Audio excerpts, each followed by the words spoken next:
Vamos a encomendarnos a Dios en nombre del Padre, del Hijo, del Espíritu Santo. Amén. Te damos gracias, Señor, por el regalo de esta mañana. Gracias por la oportunidad de haberte servido. Gracias por aquellas que en la generosidad están aquí para ofrecerte su servicio.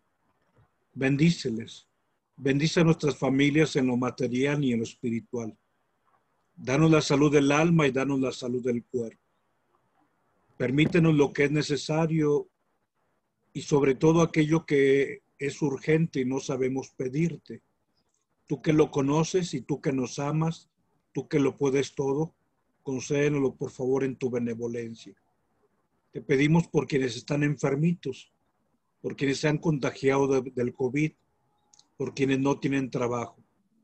Bendice a todos ellos, a todas ellas, en aquello que tú manifiestas, el amor tan grande que nos tienes. Bien, algunos textos bíblicos. Hoy quise hacer más, poner más, pero pongo 3, 4 referencias a imágenes y 2 textos bíblicos directos sobre referencia a la Virgen María. Pero puse en la parte de abajo de esta diapositiva con la imagen de Nuestra Señora, esta expresión de un obispo de Sardes, Melitón, que en el siglo II compuso lo que llamamos un sermón pascual. Prácticamente el sermón o el pregón pascual que rezamos en la vigilia pascual. Esta es la noche en que abriste el mar rojo, esta es la noche en que tus hijos cruzaron a pie seco el mar, esta es la noche y refiere, bueno, la noche santa, referida a la noche también de la resurrección, pero en ese sermón o pregón pascual viene esta expresión de Melitón de Sardes, quien dice: feliz culpa que nos ha merecido tal Redentor.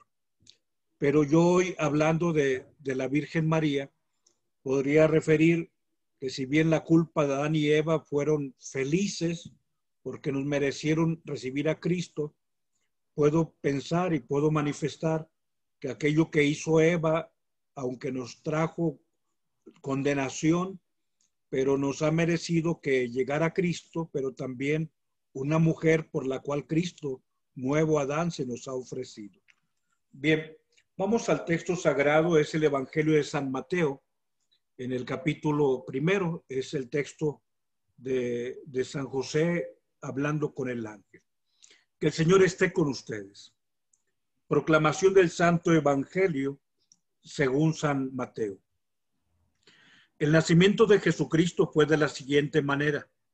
María, su madre, estaba desposada con José, y antes de vivir juntos resultó que ella esperaba un hijo por obra del Espíritu Santo. José, su esposo, que era justo y no quería denunciarla, decidió repudiarla en secreto. Pero apenas había tomado esta resolución, se le apareció en sueños un ángel del Señor que le dijo: José, hijo de David, no temas recibir en tu casa a María tu mujer, porque la criatura que hay en ella viene del Espíritu Santo. Dará a luz un hijo y tú le pondrás por nombre Jesús, porque él salvará a su pueblo de los pecados. Todo esto sucedió para que se cumpliese lo que había dicho el Señor por el profeta.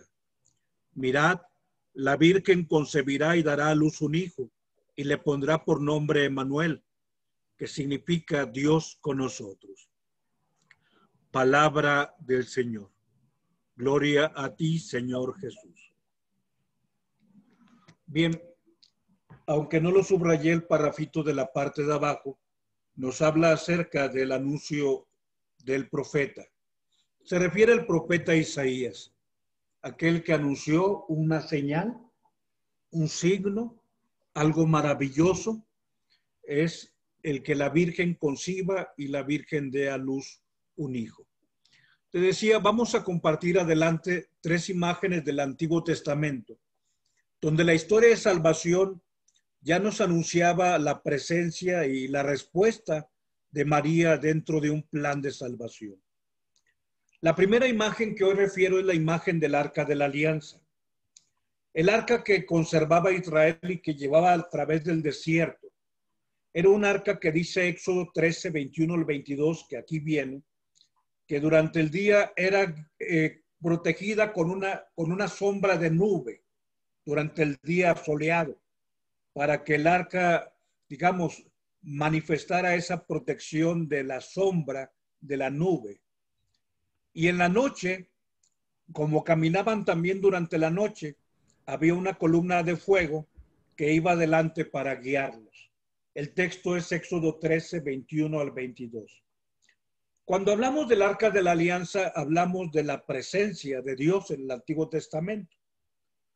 Hablamos de los rollos de la ley o las tablas de la ley y hablamos también del maná, algunos residuos del maná que guardaba Israel para manifestar esa providencia de Dios en el desierto.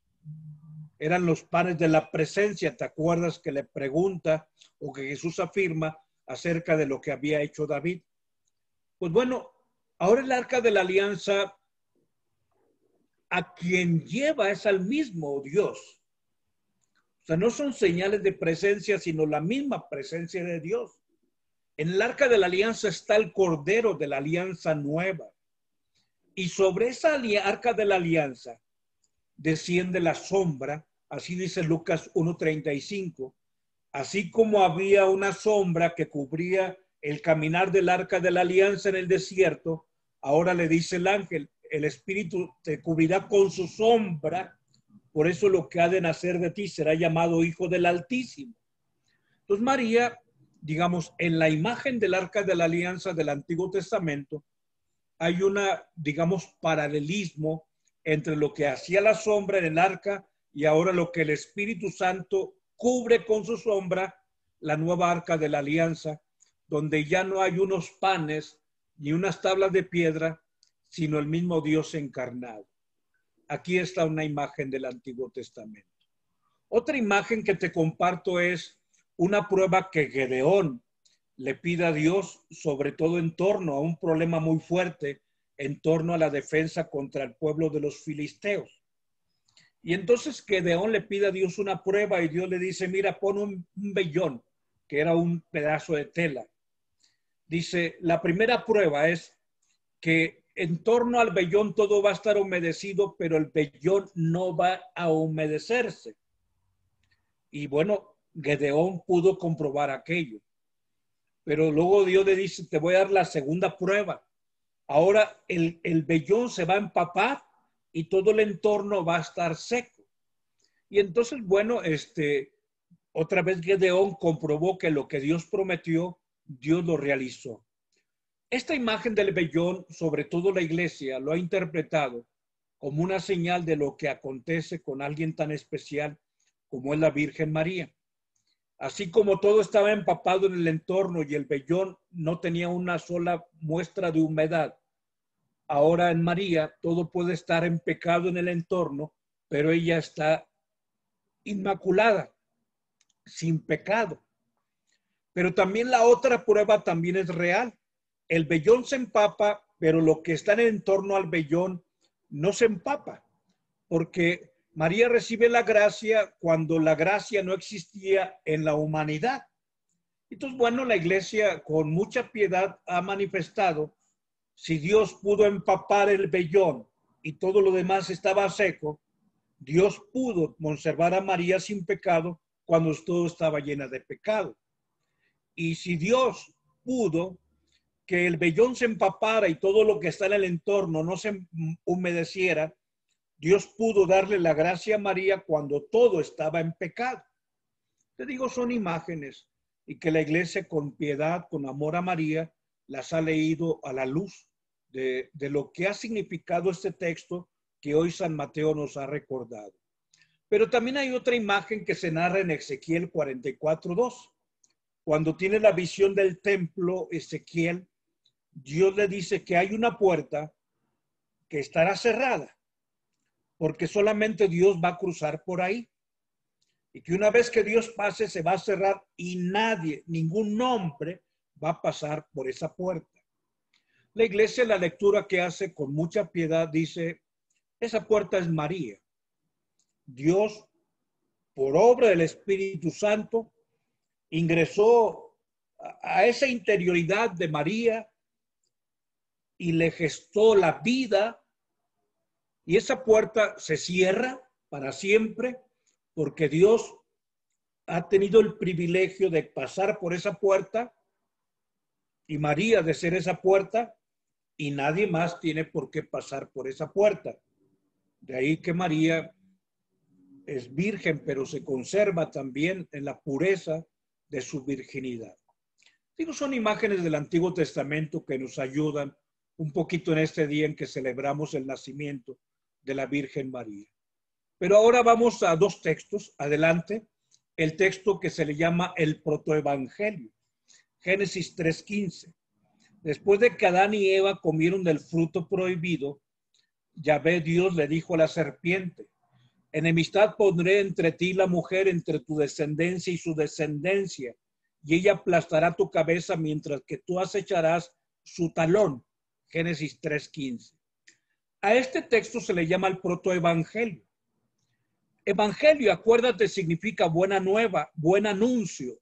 Eu significa bien. Ángelos significa anuncio. El ángel es el que anuncia.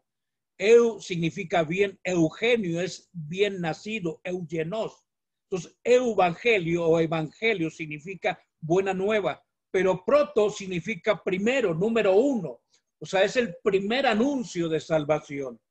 Ya desde Génesis 3:15 se anuncia que hay enemistad entre la serpiente, que es el maligno, y la mujer, entre la descendencia del maligno y la descendencia de la mujer.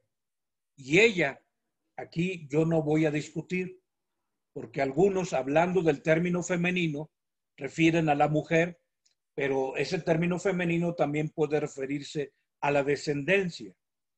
Pero aquí lo importante es que ya se habla de la descendencia, que es Cristo, aquel que habría de venir, y aquella mujer por la que habría de venir.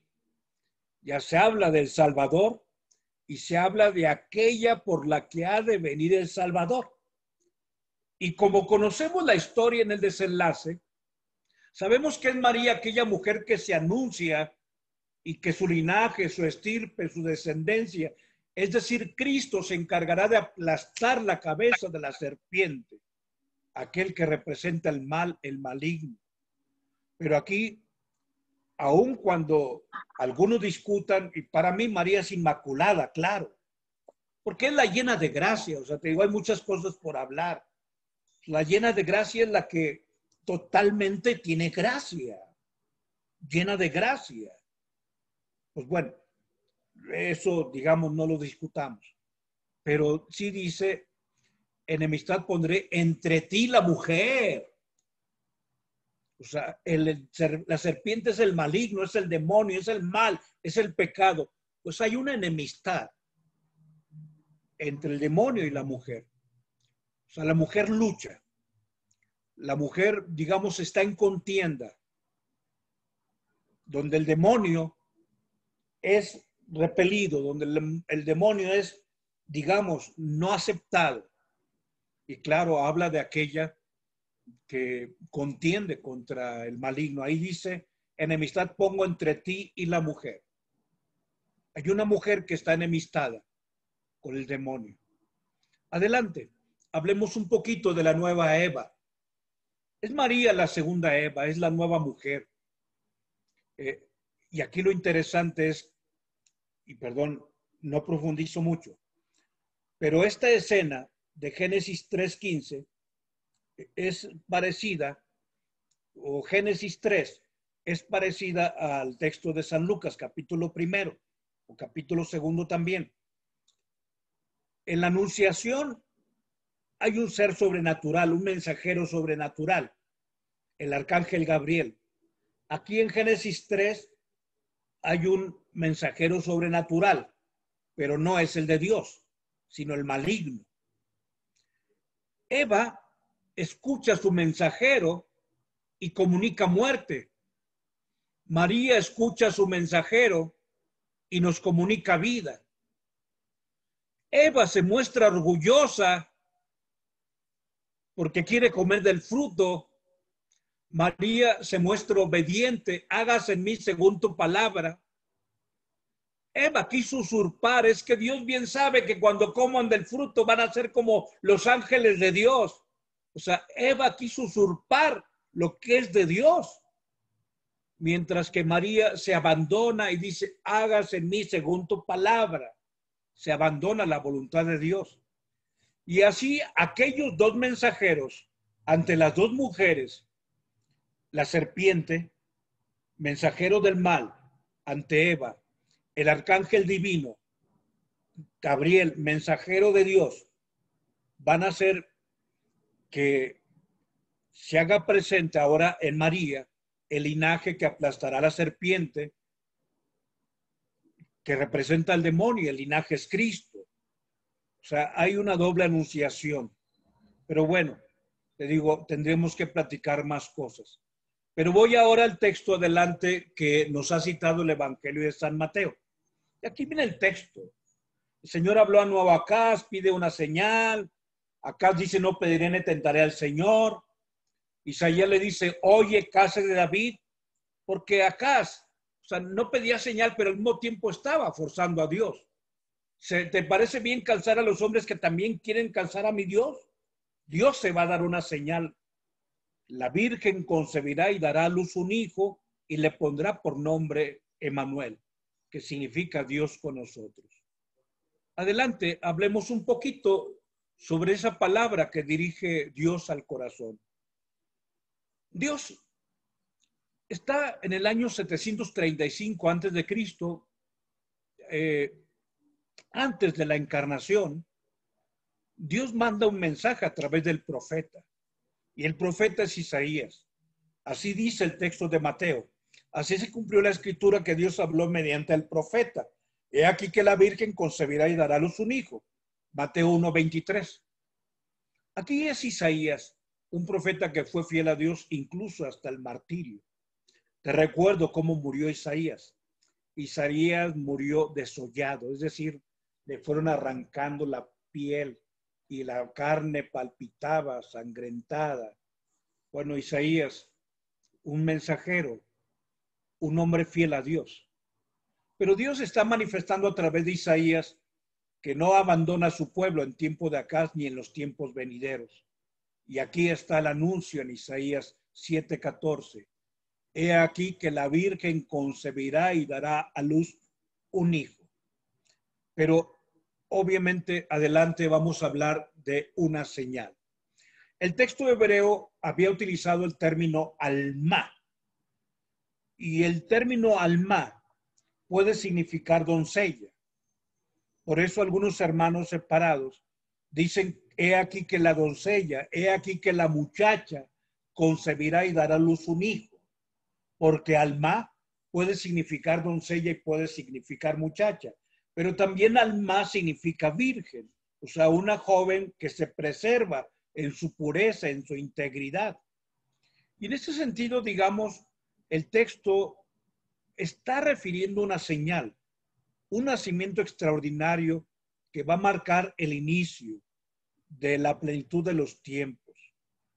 Y si hablamos de un acontecimiento maravilloso y de una señal, pues yo digo, o sea, ¿qué de señal, qué de maravilloso, qué de signo puede, digamos, tener la llegada del Mesías en una mujer que no conserve lo extraordinario de la virginidad? O sea, una mujer que concibe y que da luz, pues es lo más ordinario, es lo de todos los días, es lo de todos los siglos.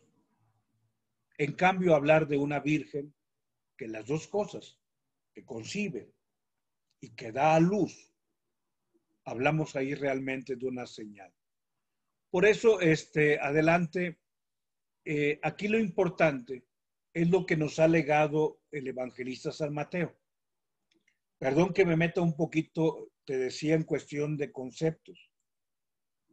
Alma, que viene en la diapositiva anterior, alma con H al final, que en hebreo significa virgen, también significa doncella y también significa muchacha.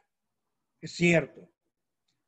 Pero hay un momento en donde el evangelista San Mateo tiene que traducir por qué se cumplió aquel texto de la Escritura.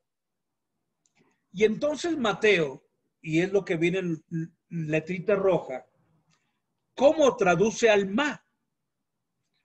Mateo puede utilizar 3 términos para traducir alma. Puede utilizar guinés o ginés si habla de mujer, de muchacha. Tú ubicas el hospital de ginecobstetricia y del ginecólogo. Ginés significa mujer o muchacha. Si se habla de la doncella, hablando del elemento más juvenil, se utiliza la palabra neanías en el griego. Pero aquí San Mateo no utilizó ni guinés ni neanías, sino utilizó el término partenos. Partenos significa virgen. Y Mateo aquí está mostrando lo que estaba esperando Israel. Israel no esperaba que una muchacha concibiera y diera a luz un hijo. Israel no estaba esperando que una doncella concibiera y diera a luz un hijo. Mateo dice, así se cumplió lo que dijo el profeta. He aquí, no la neanías, mujer joven. He aquí, no la ginés, la mujer. He aquí que la partenos. He aquí que la virgen concebirá y dará a luz un hijo. Esta es la señal. Bien. Ya en la noche primero Dios te compartiré el texto de Miqueas que dice, y tú, Belén de Efratá, en modo alguno eres la menor entre las ciudades de Judá. Por eso Dios te abandona hasta que dé a luz la que ha de dar a luz. Y habla de Belén, donde la Virgen dio a luz. Pero bueno, nos encomendamos pues a la protección de Nuestra Señora y agradecemos a Dios el plan de salvación. En nombre del Padre, del Hijo y del Espíritu Santo. Amén.